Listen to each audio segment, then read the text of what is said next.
Hey, you're listening to the Bandwagoners. My name is Andy Cole. And my name is Justin Boniface. We're bringing you news and notes from around the NHL. How you doing, bud? Not too bad. It's been a while. Yeah, we took a week off there. Some technical glitches, East Coast bound. Let's be honest, we decided to screw around for a couple weeks. Yeah, that's true. We decided to get lazy and not record a show. Yeah. But we're back to you guys tonight. We hope this will make the air on our normal time on Wednesday. If not, you guys might get a bunch of shows all at once, depending on how things look out east. But nevertheless, we got a bunch of stuff to talk to you about this week. First and foremost, our bandwagon picks from the past 2 weeks. Andy's bringing this up first and foremost. Yes, let's I be actually honest. won for a change. Yeah. You picked your Habs, which we'll get into a bit more in detail. I'm sure you'll want to talk about. But they've had a rough couple of weeks. They went 3-5. Uncharacteristic for them, considering how amazing they've been this year. Not the time to be that either. No, and the Rangers, who I picked, just because they've, been showing a bit of life. They're still technically clinging to that 8th spot, although they are tied for 9th, I believe, or with another team in the 8th spot, but they're still there. Yeah. They went 4-3-0, so I won this one. There you go. Finally. So that's like 8-3 or 8-4, so congratulations, sir. Thank you. I feel really happy about that. Who are you taking next? I think I'm going to take my Canucks, actually. I feel a bit nervous about this, considering every time I pick a team, they bomb. But I haven't picked my own team at once this year. You That's picked right. your team twice. So I figured, whatever, screw it, I'll just pick my boys. Canucks have been playing some pretty good hockey as of late, and I think they're going to have a good week. Awesome. And you picked... I'm going to take the Washington Capitals. I'm going to hop on the current longest winning streak, which is 8. Ovechkin is now currently the scoring leader. Yeah, we'll get into that in a bit. He's playing incredible hockey. We got to open the show with, obviously, a bit of a down note.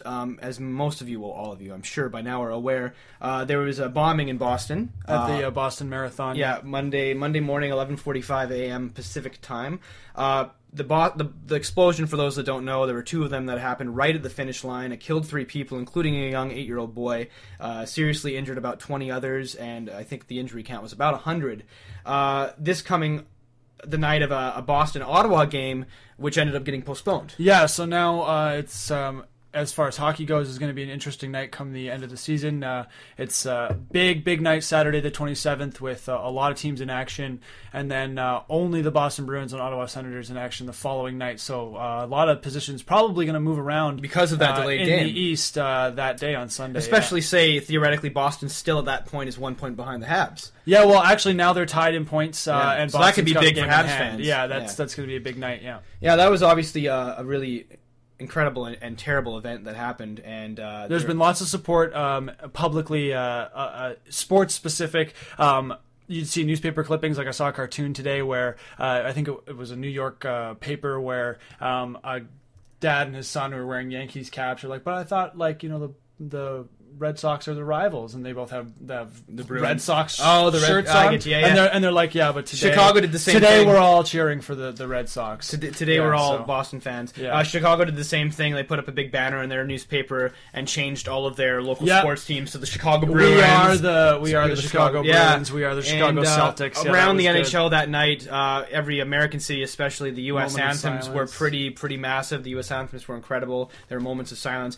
If you can, YouTube tonight's game, which was Boston's first sporting event since the incident. Boston played Buffalo. The anthem is legendary. It's honestly, and I say this without hyperbole, probably the greatest national anthem I've ever seen at a hockey game. I've never seen fans that passionate, people crying in the stands, 20,000 people plus, not a single person wasn't singing. It was emotional and incredible.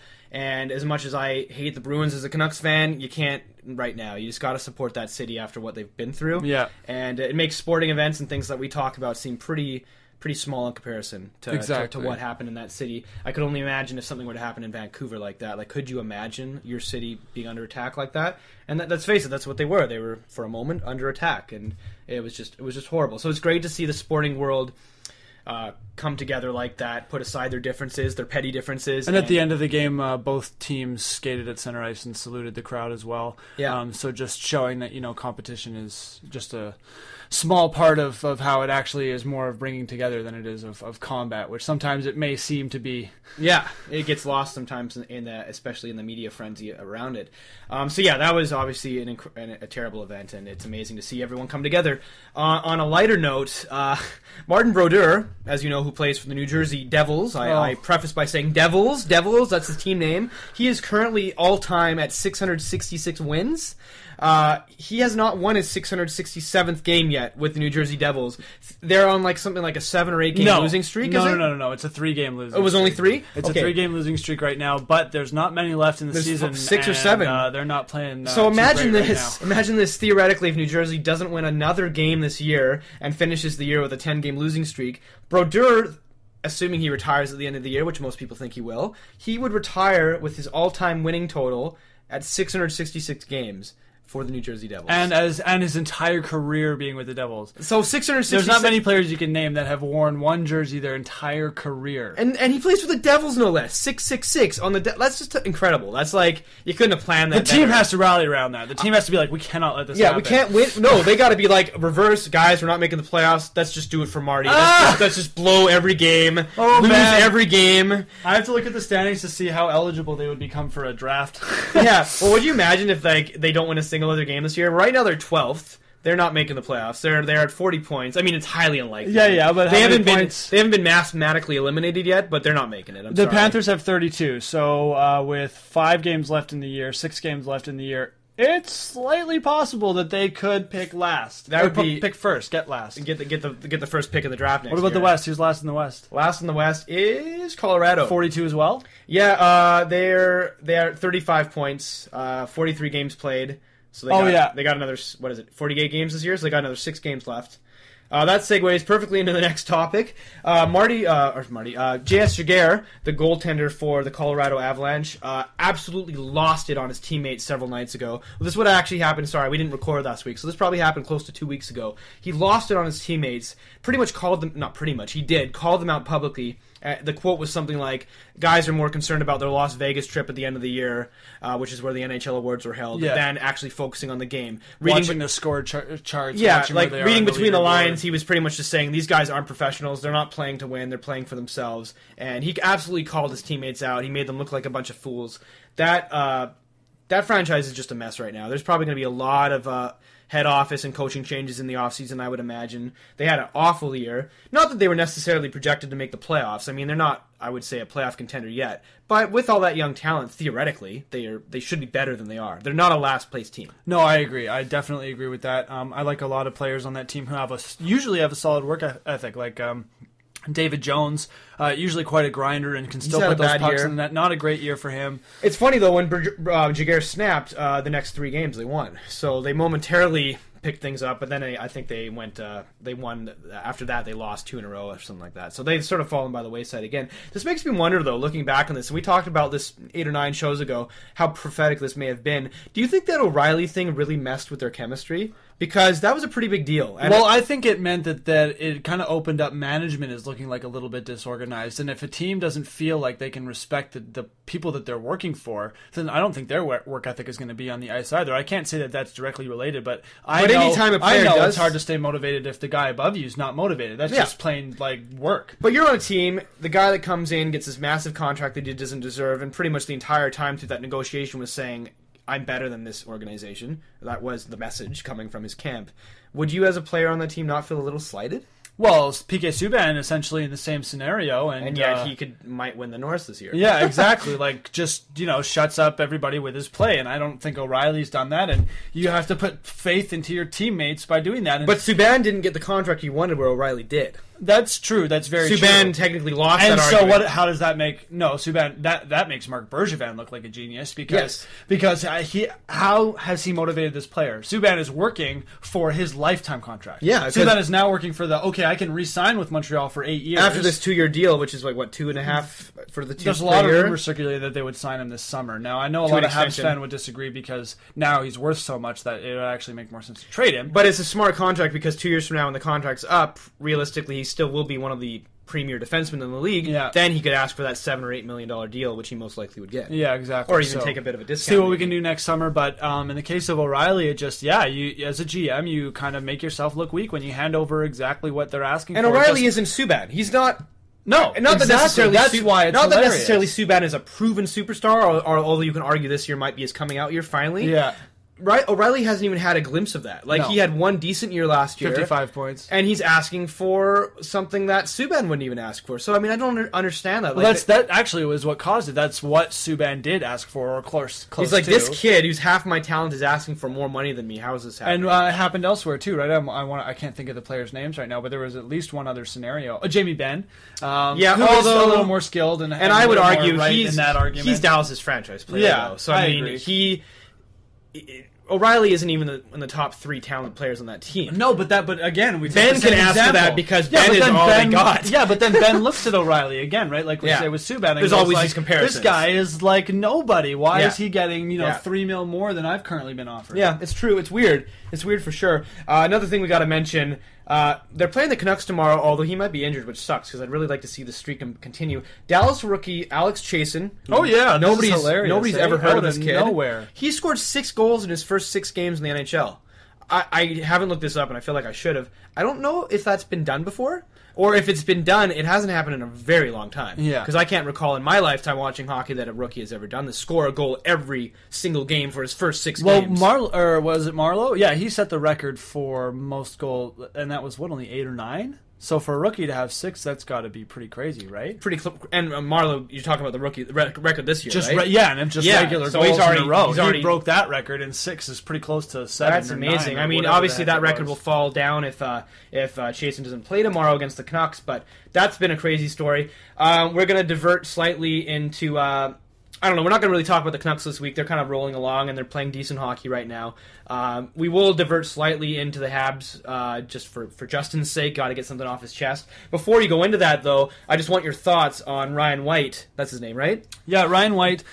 So, for those of you who don't know, this is a guy who likes to play very, very close to the edge of what's allowed and what's not allowed. Got a Matt Cook, Raffi Torres kind of thing going on. Yeah, and with less skill. And the idea behind it is I don't think he's as aggressive as those players. It's not like he's trying to be. I think it's just like he doesn't have the skill to play at that level. So because of that, he tries too hard and gets caught. And gets caught. Just like kind really of pushing the limit. Patrick Coletta, Buffalo's. Maybe that kind of scenario exactly. So he gets suspended today for 5 games, which I think is right, and I think it actually helps the Montreal Canadiens because every time Therrien puts him on the ice, I've actually brought him up in previous shows about how he actually has cost us games where we've been up by a goal. He takes a 4-minute minor, and you can't do that against teams like Boston or Pittsburgh. And well, I was watching TSN today, and they had a little thing on him, and they said the last 4 games he's played in every game, the last 4 games he's dressed for, he's had a major penalty.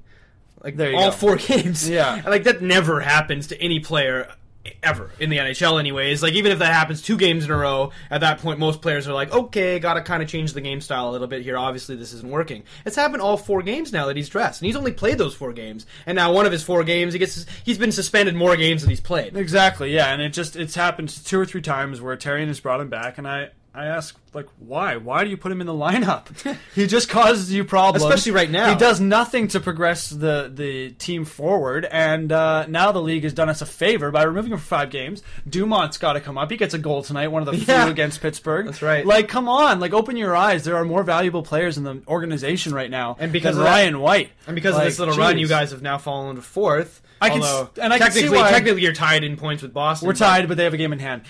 I can see the reason that White behind the Capitals. I love that. White, with way more points. White plays a very physical game, and that's appealing to Therrien, especially Montreal Canadiens having lost Alexei Yemelin, and that's really starting to show on the blue line. We are very underrated player. Yeah, very and underrated. now out until the end of the playoffs, easy. Like he's not coming back, so that hole has to be filled by everybody. Has to pick up their physical game. He had 111 hits before he went out. That was 3rd in the NHL. Led the league in hits last season. Do you guys have any guys in the radar. wings that could step up, like 6th or 7th man D that could step up a bit that you can call up? Well, the thing is Rafael Diaz is coming back, not as physical as a player, but still kind of tough like Bouillon. So can be a small guy who's still actually got skill. And he had 10 points in 13 games before he got injured. That's right. To start the season. So there's a missing gap there. Markov, this is a big one for me, and I've been saying this for about a week now, is give him time off. We're already on a 3-game losing streak. Like, rest Markov. He's showing fatigue on the ice. We've clinched the playoff spot. We've clinched the playoff spot. Rest Markov 1 or 2 games and give him some jump for the playoffs. Not like it's he's an old player and very injury prone. Injury prone. And when you're tired, you're even more prone to injury. How old Rest is he now? him. Michel Therrien, if you ever if this message can get to you, let Mark give him a rest, man. Send him home for the weekend. He's clearly it's not going to matter at this point. You lost 3 in a row.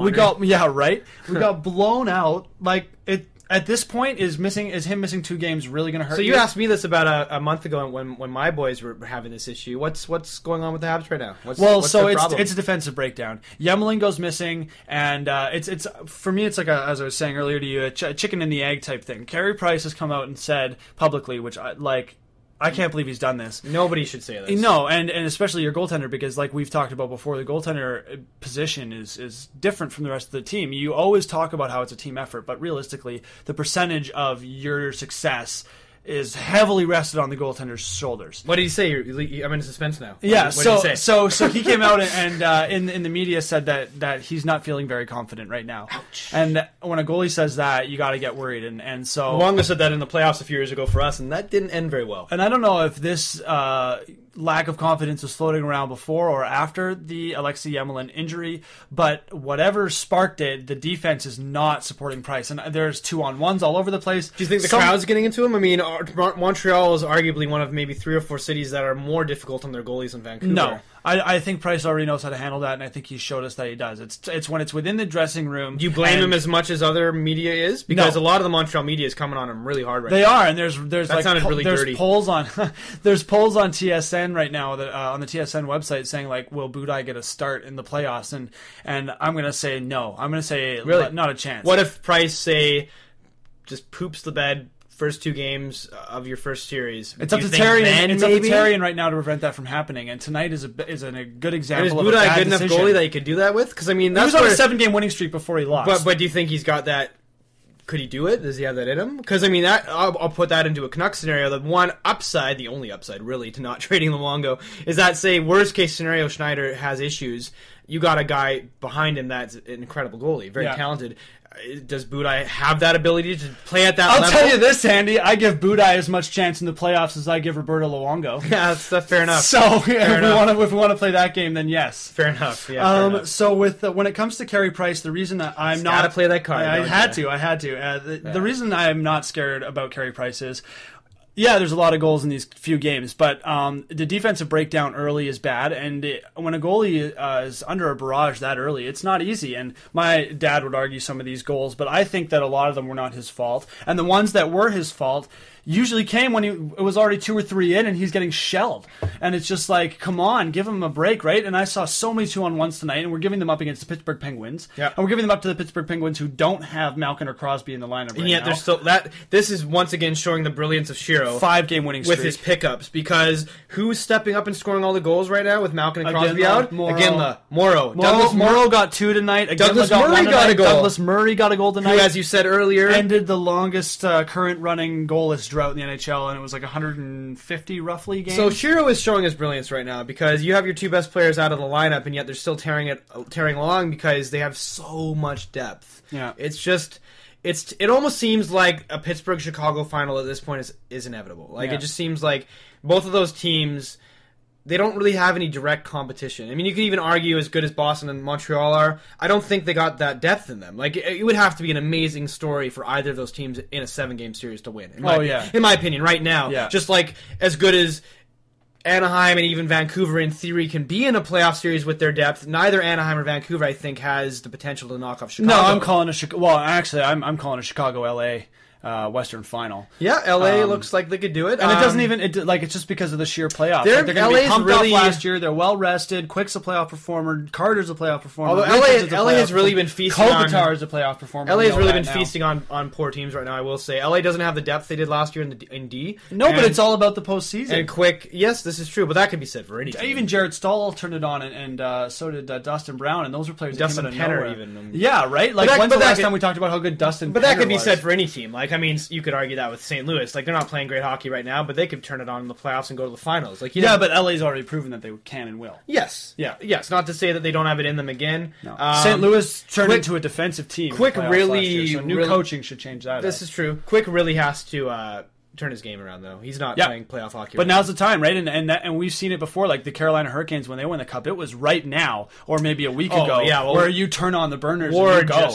Ward carried them. Through Oh that. yeah, and right now for the Montreal Canadiens, it's the exact opposite. Like this is not the this is- time. this is what I'm not the hoping- time to get your first 3-game losing. This is what streak. I'm hoping with Schneider, who over the last month has had statistically the best. Well, he's been the best goalie in the league the last month, next to maybe Bobrovsky. Yeah. I'm just like praying right now, I'm like, because we've never had a goalie do this. Even Luongo, as good as he was in the 11 run, wasn't great. Like we didn't rely on his goaltending. It was just depth overall that got us there. I'm just praying right now because the Canucks. I don't know how far they'll go this year in the playoffs. I just don't really. I don't think they have it in them. I'm sorry, Canucks fans.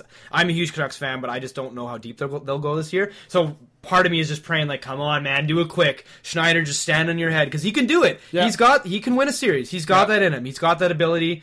You argue that Luongo has that ability, and he has yet to prove it, but Schneider has that ability to step up his game and say, okay, I'm winning this series for you guys. And sometimes it's proven many times before, playoff after Stanley Cup run after Stanley Cup run, sometimes all it takes is a hot goalie. Look at Edmonton in 06 with Rolston, Carolina with Ward. I mean, sometimes that all it is. Yeah. Theoretically, your Habs, if Price stands on his head and decides to be the all-world goalie it's over. he can go to the finals with that. And that's the thing is, even tonight, I mean, you'll see it. It's probably eligible for highlight of the night tonight. We were down 6-3, and Price still made an amazing save off a huge juicy rebound. He still got it. It's not that. It's just like if he watches that replay over and over again just to instill his confidence, his game would be partially back. It is a bit of a confidence thing, and let's not forget. I mean, people often put this in the back burner.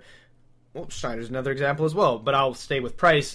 Price is young, man, for a goalie. Yeah. He's not even close to his prime yet, considering goaltender prime is usually 30. 28, 29, 30, 31. Schneider's a couple years off. I think they're actually the same age. Are they not both? 25 or 26. Schneider's Price 20 is 25. Oh, he's like even younger than Schneider. There you Schneider's go. 27. So There there you you go, man. Gary Price, he's still only 25. He's got so much hockey left in him. And you just got to remember, like, sometimes the pressure, they're only human. It gets to you. Yeah. So, and it's like the expectations are high right now for the Montreal Canadiens. as right? high as they've been in years. Oh man, so When was the last time they had a if season anything, like this? it's good to break down now. Do you actually know that that? you're human and pick up the pieces and start the playoffs fresh. And that, you know what? Part of me kind of laughs because I'm like, watch this be the greatest coaching strategy in the history of the NHL. Hey guys, let's make it look like we're falling apart. And it's just how easy is it to break down the Montreal Surprise! Canadiens? Like everything just right tight in the playoffs. Well, and that's we the just thing as take well. them The down. playoffs makes everyone play better because Come on, Terry, I believe. everything's on the line, right? Like guys get up for those games. How can you Yep. not? And the young guys especially, and that's what I'm looking to,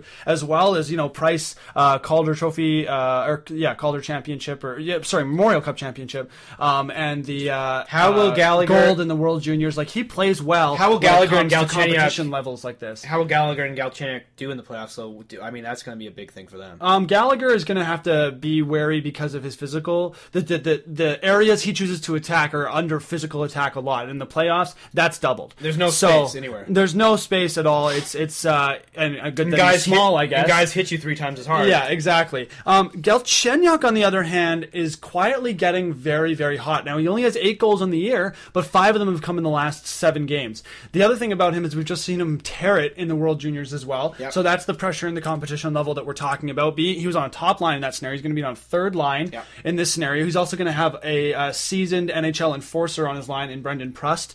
Other than that, they're going to have some other players swapping in and out. So realistically, I would actually look at Galchenyuk. I mean, Gallagher is going to play amazing in the playoffs. There's no question, but he's going to be a target, and that's where I think Galchenyuk can draw his strength. Is that there won't be a target on his back early in the playoffs. Yeah, absolutely. Moving along, we've talked way too much about your Habs, as usual. So we'll move As along. usual. Look at this. We got long shows now, buddy. We're coming back to that. I got more brewing up Oh here. my god. Thank God we're based out of Montreal. Okay, next story. Crosby's back skating. He's wearing a mask that makes him look like Bane right now. If you're not a Pittsburgh fan and you're in the playoffs, be very, very afraid. Yeah, he's probably, they're saying he may get a few games, 2-3 games before the playoffs start. Malkin should be back by then as well. But amazingly, and nobody would have predicted this at the beginning of the year. I would like to say that actually, and I hope I said it on one of the shows, that I talked about Karlsson possibly coming back before the playoffs, and everyone argued with me, and Okay, but I'll burst your bubble for a second. He's skating. He's skating. It doesn't mean anything. No, there's no timetable for his return Not this at year. all. The amazing thing is, though, that he is skating, because with his injury, and as you remember, for those that can't remember, Erik Karlsson at the beginning of the year, not only was he, going to win the Norris Trophy, well, even with Subban's point streak, Karlsson probably still would have won it. Even before, at that point, not only was he going to win the Norris at that point, like, far and away the best defenseman in the league, he was probably going to win the the MVP, and potentially, like, what's the award, the players vote on the best player, Lester B. Pearson. So he was potentially winning like 3 awards this year. He was by far the best player in the NHL at the time of his injury. He was just absolutely carrying the Ottawa Senators through, getting like 2, 3, 4-point nights consistently. Just unreal point production. But the thing is that and then he gets that brutal injury from Cook. Not an accidental injury, but nevertheless, that brutal injury cuts right into his Achilles tendon. That injury, normally you're not skating for at least 8 to 10 months after the injury, and he's only, it's been 3 months since the injury, and he's already back skating. That is incredible. Well, and it leads you to believe that the injury maybe not as damaged as some of the same kind. Because there are degrees of the tear. Exactly. Like some guys have had full, like Bieksa, for example, had the exact injury, but he had a full cut, so he was gone literally for the whole year. He didn't play the entire year. So in that scenario, I mean, like, it's not, like I said, like we were both saying, it's not likely that he'll return for the playoffs. But the slight percentage is there depending on how deep Ottawa goes. Imagine this though. What a story! Ottawa makes it to the final round. They're up against a Chicago Blackhawks team that, and all of a sudden they get the best like defenseman in the NHL. The Blackhawks look like they're going to walk away with this. They're playing Ottawa in the final round. What happens? Erik Karlsson steps back on the ice. Tell me how the Ottawa Senators what a story that would the be. Pittsburgh Penguins. It's unlikely, and the Boston Bruins. But dude, the way they've been playing this year, you never know. And Spezza could return for the playoffs. You know how these, right? Yes. Oh, he should be back. If not first, second round. There you go. So and McCulloch is back now. He already is and back. Anderson is back. And he's playing shutout in his first night. Anderson is, as of right now, even as good as Bobrovsky. He's got to get it. Although I will say, Bobrovsky has been first star of the month 2 months in a row now. I know, but the thing about Anderson is you got to add that. I mean, I guess he's been on it the whole year. Well, you could give Anderson the Hart instead then, but he deserves some. There's got to be a special award for Anderson because it's clear to how valuable his team. I mean, even though they could win without him, the stats he puts up. When teams do these, like it's unbelievable. When teams do these, walks into the room and he can do that. It's true. When teams have these cup runs, it always seems to be this magical story around them. And the thing with the Ottawa Senators this year is they, under no condition, should be as high in the standings as they are, considering their how decimated. And we've been saying that all year. So, at what point are they right? What point are they supposed to be there? Well, that's what I'm saying. I mean, they've been playing above and beyond what anyone thought they would this year. So maybe this is the year they go to the finals. Maybe this is the year they are the first Canadian team to win a cup since the Habs. Well, let's not forget they were in the finals recently. They were the Anaheim Ducks, right? It was 2007. Yeah, so not that long ago. 6 years. Yeah. So I mean, maybe this is their year. Maybe Karlsson comes back, Anderson plays his Vezina self, and they have this storybook run. They could. If any team was to do it this year, based on the storybook way the season's gone for them, I would say it would be the Ottawa Senators. Yeah, that'd be hilarious. They've just had totally unexpected. They've had such an amazing season considering what they've done. As far as I'm concerned, as great as Terrian's been coaching wise for the Habs, I give the Jack Adams to McLean. Oh, without a doubt. Like he's just what he's done with the team. That has no business even being in a playoff position is just been... And in my opinion, he really should have won it last year, too. He is a great coach. He should have won it last year. The reason Hitchcock won it is because the Blues were like 14th, and then Hitchcock takes over, and in the span of 2 months, they're like 5th. Yeah. So Hitchcock, fair enough. He deserves it last year. But a lot of guys last year, I think in the voting standings for Jack Adams last year, it was only like a 10% differential. A lot of guys still felt McLean should have won it. I think he's a shoo-in this year, as great as Terrian's been. Do you think that, though? I mean, like, we both... I would say it's close. But I would say, like, is that what you think the popular vote is right now? Terrian will, I'm sure, get a lot of support, and maybe he'll win it. I just think based on how amazing the Sens have done, considering their roster, if the Habs had that amount of injury and where they are right now, I'd say, okay, maybe Terrian deserves it. But considering where Ottawa is, I think he deserves it. I think this year he deserves it. And imagine that this is the brilliance and the beauty of the playoffs. What if Ottawa gets that final round, Karlsson steps back on the ice? That would just be such a story. I lost my train of thought because I was so excited to imagine what that would be like. Yeah. Oh, right. I was going to mention Bobrovsky. How are you feeling right now as a Flyers fan? I mean, it looks like you're buying out Brizgalov at the end of the year. They're almost certainly doing this now. Yeah, this is the rumor. And Briere. And now, how do you feel as a Flyers fan who's just had no goaltending luck? You trade away Bobrovsky, who looks like he's just not going to do it, and now he's been in the last 2 months the best goalie in the league, and that's including Anderson, the best goalie in the league. Yeah. How do you feel? What would you do?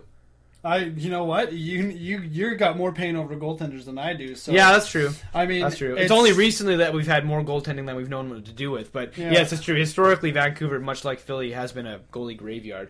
Absolutely. Now we got to talk about this huge thing, and I'll just pat myself on the shoulder a little bit more. Oh, here we go. Ovechkin is currently still the scoring leader, although I think Stamkos is just one behind him, so he's up there. Ovechkin, they're saying now, with Washington possibly looking like they're in the playoffs, could win the MVP this year. What? Yeah, well, he's probably going to win the Rocket Richard. Would you have pictured that at the beginning of the season? No way. I wouldn't have. No. But he's definitely the reason they're in the postseason. Why? What explain this. How has he turned himself around like this? Well, Alexander Ovechkin's that special kind of guy, and when he gets that, glimmer in his eye, he's gone. That's the thing. It's about the sport for him. Crazy look in his eye. Right? And it is. It's like if you look at the famous Maurice Richard stare down, like that's what it is. The guy goes, okay, today. Messier had it as well. Today I will play hockey. It just happens, and for those guys, it's like a light switch, and it's a shame that it's not on all the frickin' time. Oh, that goalie scored last night. The bomb on the power play. Like no goalie. I'm sorry, no goalie stopping that shot. It's just like he's got. Next to Stamkos, maybe even better than Stamkos, maybe the best shot in the league when he uses it. Like, it's just nobody can stop his shot. The release is so fast, it's so accurate. The dangle he didn't score on that goal, but that dangle he did against that defenseman turns him inside out. Well, and as cheesy and cliche as it is he says it's to do with his wife now being in America with him. Really? And I didn't know. Not only that, the hat trick that he scored recently, it was like the second or third game she had attended. Really? Yeah, she was in the stands, and he says he's upset if he can't see where she's sitting. I did not know that. Oh yeah, he has to, before the game starts, he has to find out where her seat is from the ice so he can look at her after he scores goals. Oh, what a romantic guy. Right? So it's just like, and she calls him Sasha because that's Alex in Russian. So in the interview, so is that his secret weapon? Is that his secret weapon? His wife? That's the reason he's playing so well. His wife. She's a tennis star, Russian tennis star. Tough life for that guy. I know, right? Wow, so there you go. That's amazing. The reason. Same reason. I'm going to go off on a little side note here. Same reason Tiger Woods is tearing it up, man. You got a nice woman in your life. Everything's hunky dory. That's true. Yeah, thank you. That's very true. Didn't win the Masters by any stretch, but in the top 10, just playing his game. He got a 2-stroke penalty against him and was still within 3 strokes. So incredible. Not that I want to talk about golf, but I'm assuming you probably watched the Masters a bit. Oh yeah, because you're a golf fan. Yeah. How do you feel about the first Aussie to ever win? Very cool. And Adam Scott actually using Tiger Woods' old caddy as well. Yeah, for the last 3 or 4 years. So. That was a big part of him progressively moving up the leaderboards and the money list in the last 3 to 4 seasons. So he's been incredible, and he's going to be all over the money charts this season. Yeah, really great golfer. I'll take your word for that. Know nothing about golf. I will admit, though, I did watch the Masters a bit. I mean, it's the one time you really got to tune in, I guess, because it's the big event. Bad for Angel Cabrera, though. I wanted to see him get his second jacket, so... I don't know who that is. Yeah. But okay. All right, so we got to talk about the Edmonton Oilers, who are quickly turning into the Calgary Flames. With so much talent, it's so sad. Yeah, but not in the sense that they're not, understanding they need to rebuild. Not in that sense. But what happens is, as most of you probably know by now, Oilers fans, I'm sure that are listening know this, they fire Steve Tambellini, their GM of, the last 6 years or something like that? Yeah. Maybe even a bit longer. I'm okay with that decision. But who do they hire? Yeah, that's where it's... They hire Craig... Hold on, before you say who the name... Bomb of a decision? I thought you were going to use the drum roll. Oh, no, because the anticipation is it's not a good thing. Craig McTavish. So the coach that they just... sack. One of the worst coaches in Oilers history. Although he did take them to the Game 7 of the Stanley Cup Finals, which many Oilers fans will always let you remember. But in my opinion, he had nothing to do with that. That was goaltending. Rolston did that.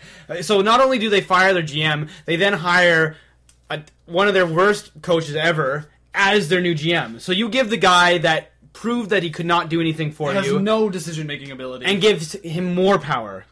This would be like George W. Bush getting rejected out of the White House and then becoming supreme ruler of the world. It's like, how do you hire Mac T out of all the coaches that are available? You got Lindy Ruff. Are you kidding me? Lindy Ruff. And you hire Craig McTavish Lindy Ruff and the Edmonton Oilers. Oh man! I mean, You've seen him on a run in 2 seasons. I don't know if he's ever been a GM, but nevertheless, like I would argue. Oh, I'm thinking. Sorry, I was thinking coach. But yeah, no, you're right, but my point is, I would argue Lindy Ruff could GM as well as Craig McTavish. Yeah, I would say that. What's Craig McTavish's record but I as a could GM? make a roster as good as Craig McTavish. This is an NHL 13. Yeah, okay. I stay pretty good under that cap. You know, like they give me. I do good. That's true. You know, I don't know if digital Crosby argues any better than real Crosby. No, it definitely doesn't dive as much. Yeah. But yeah, Craig McTavish is a GM. I just don't get that decision. I mean, hire new blood. You're hiring a guy that had very little success as a coach with your team, other than that one storybook season. I'm not taking that into account because that was a great year for them. Other than that one year, Craig McTavish has had a brutal run with the Oilers. Gets pretty much run out of there. By Oilers fans' admission, happily doing so. And now you give him the ultimate power for your team. You give him the GM job. What are they thinking? Well, obviously McTavish has talked to them. Where has he been for the Bas? He's been, I think, doing analyst work. I've seen him on TSN, NHL Network. Okay, so not filling any major holes anywhere.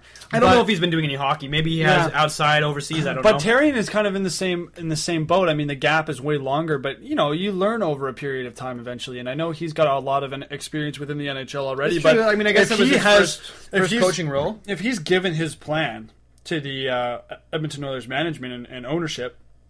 Maybe like the plan. Maybe that's what it is, right? You sell the plan that you create, and suddenly you've got a good idea, right? Because maybe if Craig McTavish comes into the room and goes like, "Look, our weaknesses lie within our defense and our backup goaltending, and we need to figure out those areas and some physical depth on the top on your top 8." So I mean, that's your argument is that Therrien obviously didn't have a lot of success with the Habs. He comes back and now he's tearing it. Theoretically, Mac T learns from his mistakes. It was his first coaching job. He comes back and maybe has a Therrien style effect on his team. You never know. And it's not out of the realm of possibility. No, and just because you're not good at one thing doesn't mean you're good at another. I mean, just because you can't motivate a bunch of young hooligans in a fucking dressing room doesn't mean that you can't put a bunch of them together that would have good chemistry. It's true, but the thing with Therrien, the counter argument there, excuse me, is Therrien comes back as a coach and does what he learned from before, whereas Mac T, he's not coming back as a coach trying to prove something. He's coming back as a GM. No, but like I said, GMing and coaching, very different. No, but like I said, maybe that's where his abilities lie. Maybe he's always been a better GM and he just didn't know it. Yeah, you're no good at motivating guys in the dressing room, but like you got the math down, right? Like if you see that movie, the baseball one with Brad Pitt, where he does the salary cap. Moneyball, where you just build a team based straight on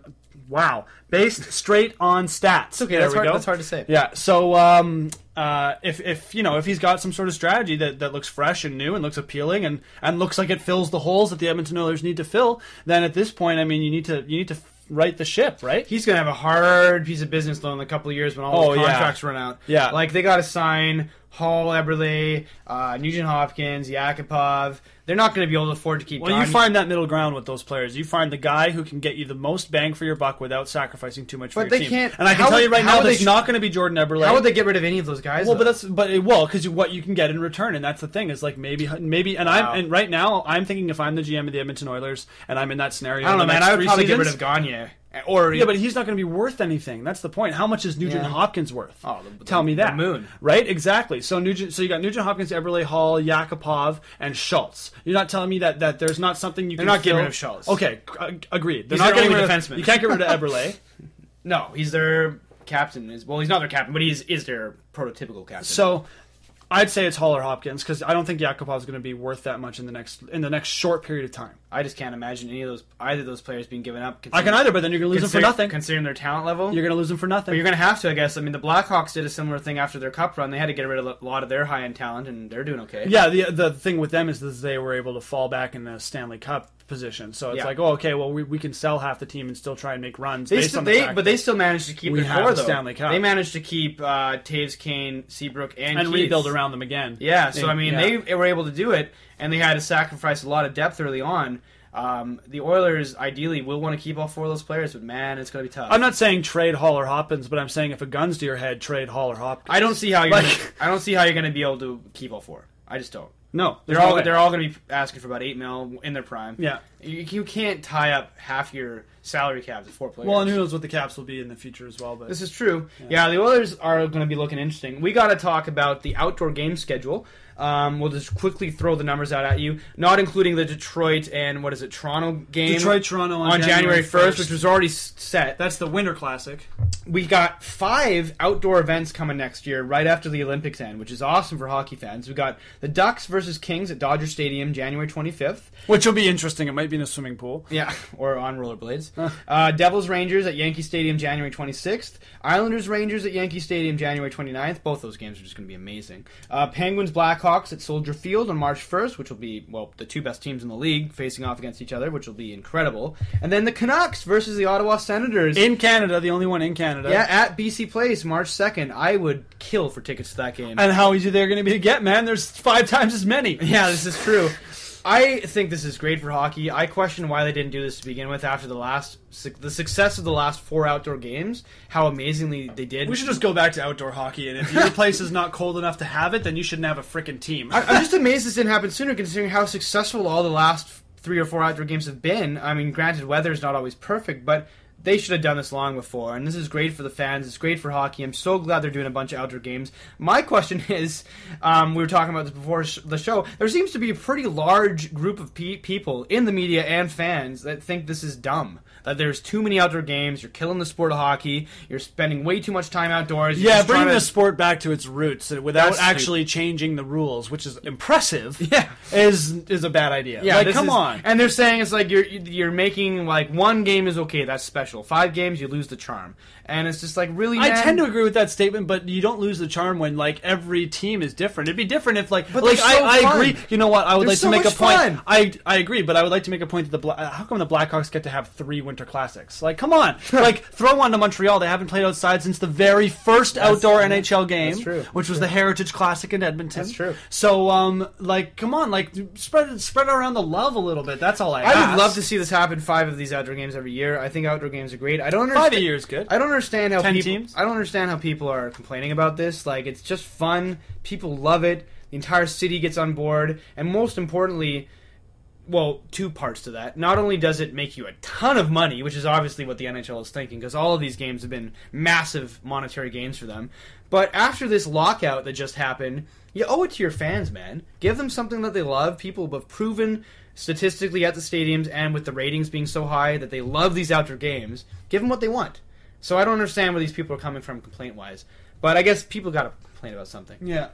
So did you want to talk about... Yeah, so I'd like to just give a shout-out to Aaron Gagnon of the Winnipeg Jets. Kind of a family friend now. My longtime girlfriend... her cousin is Aaron Gagnon. I was actually at his wedding last year in Salmon Arm, and he has played, I'm probably going to get this stat wrong, but probably up to this point, maybe 30 to 50 NHL games. Not a full, complete season. Still impressive. But absolutely tore it in the AHL in March. Was Player of the Month in March in the AHL. Wow. And when Nick Antropov got injured for the Winnipeg Jets, he was brought up to fill a gap. I haven't been following him in probably the last 2 games, but he got 2 goals in 2 games, and they were both beautiful hockey goals. The first one, just a wicked slap shot, down on one knee, just blew it by the goalie from the hash marks. I love goals like that. Me too, just beautiful. And the other one, a beautiful tip, actually, which is hard to do, especially at the NHL level. So props to Aaron Gagnon for that, and I hope he continues to roll.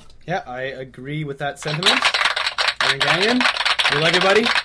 Friend of the show. Friend of the show. He's never listened to the show. There you go. I just wanted to say that once. Yeah. Which segues perfectly into the last, before we close the show, we'll just get some statistics updates. Most teams, only 5, 6, 7 games left in the season. Playoff crunch has officially begun. Now, before we get into all of it, I'm just going to focus on the top of the East right now, and specifically the Northeast Division. Looking at Boston Bruins and the Montreal Canadiens are tied right now, 57 points apiece. The Bruins have a game in hand in that situation right now, and that game in hand is going to be played on that Sunday like we talked about against the Ottawa Senators. But what's really interesting is that the Toronto Maple Leafs are only 4 back of the Habs. So all of a sudden, after riding the division lead all year, Montreal is in jeopardy of losing home ice advantage in the playoffs, which would be just terrible for that city. However, what is kind of cool is that it could be a Montreal-Toronto first round, which would be nuts. And as a Habs fan right now, like, it's so funny because Toronto would hate that. I would hate kill you guys. For some reason, on paper, I don't hate that. On paper, I'm like, we got them.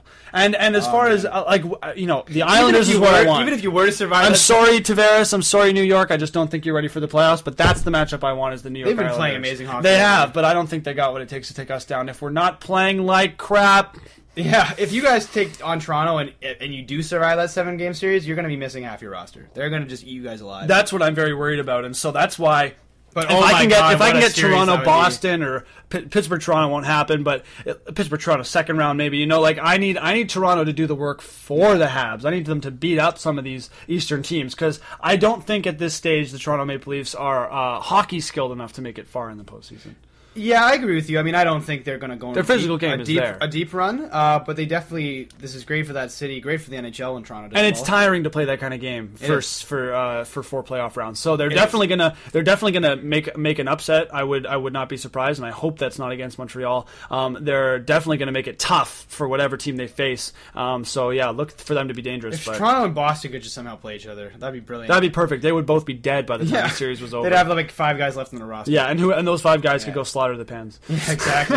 Exactly. So yeah, the Eastern Conference Pittsburgh is still first in the league with 66 points. Oh no, I'm sorry. Chicago's taking that lead now. Yeah, they're going to win the Presidents, and they've not taken it. They've owned it, right? Yeah, Chicago's in the lead in 4 the NHL. points up. It's over. Chicago's got it with 70 points, which isn't surprising considering the run. President's Trophy curse, though. Oh, that'd be lovely. Canucks fans know nothing about that. No. Pittsburgh is first in the East. You guys have every curse in the book. I know, right? We've written the book on curses.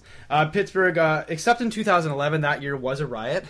Sorry. Very funny, my friend. Thanks, Laughbox. That's our live studio audience. What are you talking about? So Pittsburgh is first in the East with appropriately 66 points, a Lemieux in points right now. Yeah. Boston is second, technically, with more wins at 57. Because of this wonderful division system, Washington is in third place with 50 points.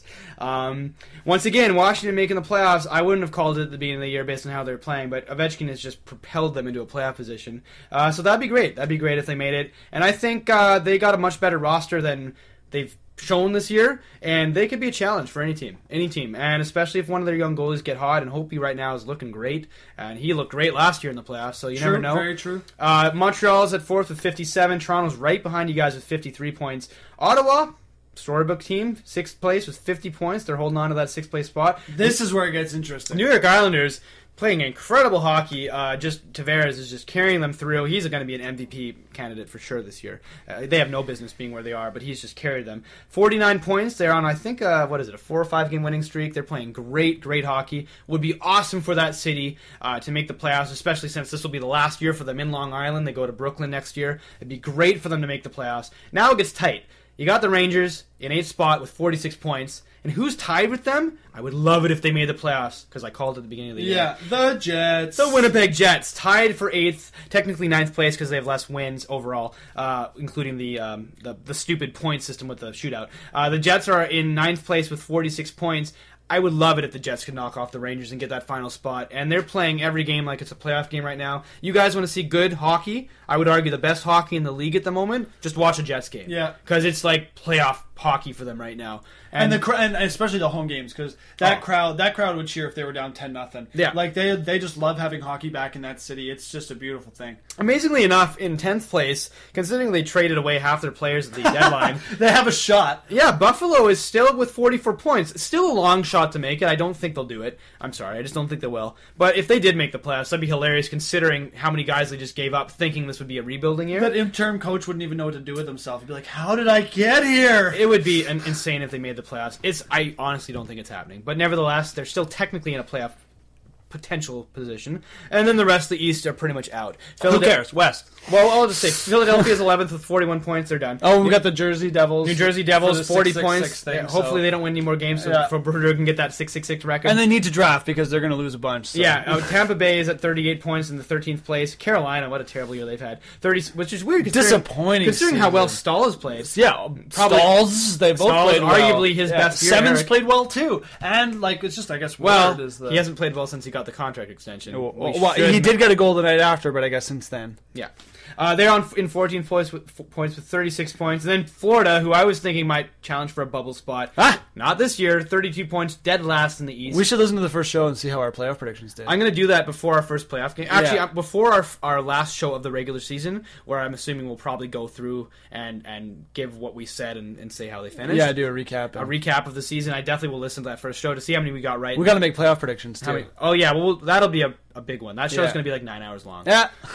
Okay, and in the West, Chicago, 70 points, first place. Nobody's touching them. They've got the West locked up, and the league locked up, it looks like. Anaheim, 59 points in second place. Canucks right behind them, 55 points. I'm going to call Anaheim overrated, too. I would look to, because they're going to either face St. Louis or Minnesota or San Jose in the playoffs. Hey, man. None of those teams are easy to beat. At the beginning of the year, I said Anaheim is always underplayed, at least the last 3 years. They're playing the way they should. I called this year that they'd be a threat in the playoffs, and I was right. You don't know that yet? Well, leading up into the playoffs, sorry.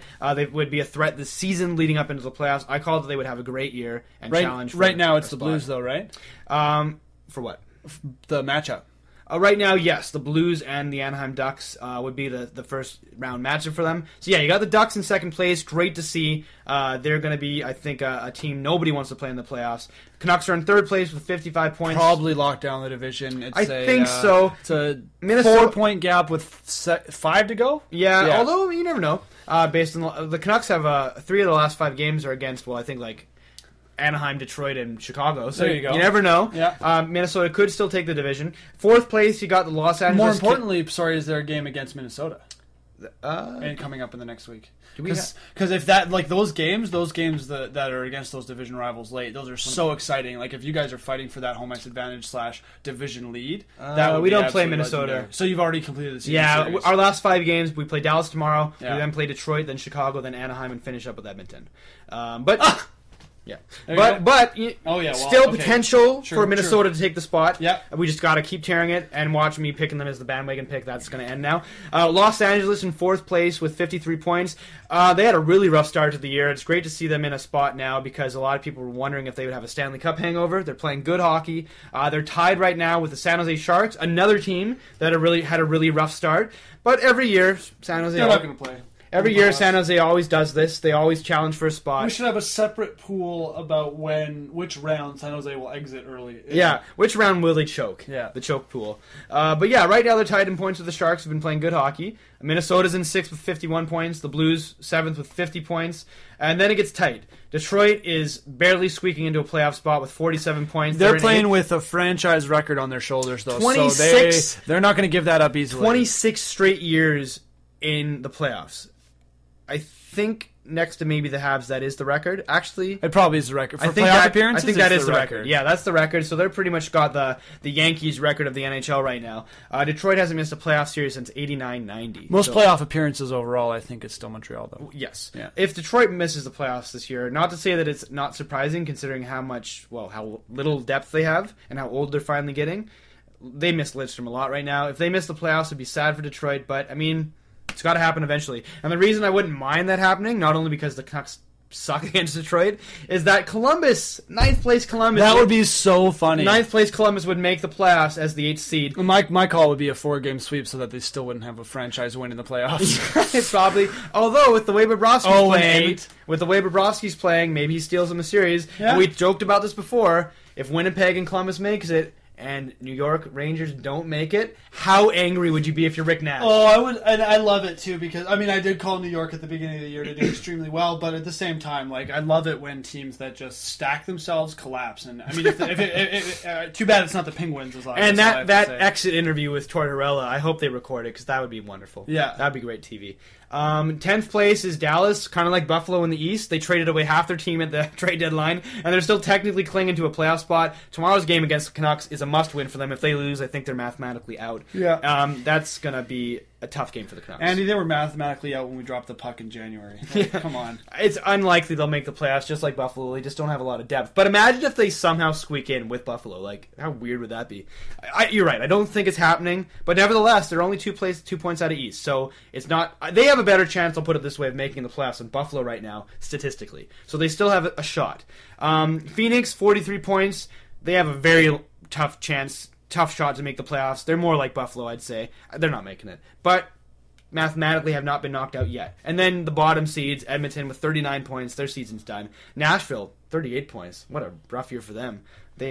I'm surprised with that. I thought they were going to... Well, Pekka Rinne is really the question mark there, because he was hot early and then... just folded. And that shows you Nashville relies so heavily on Rinne.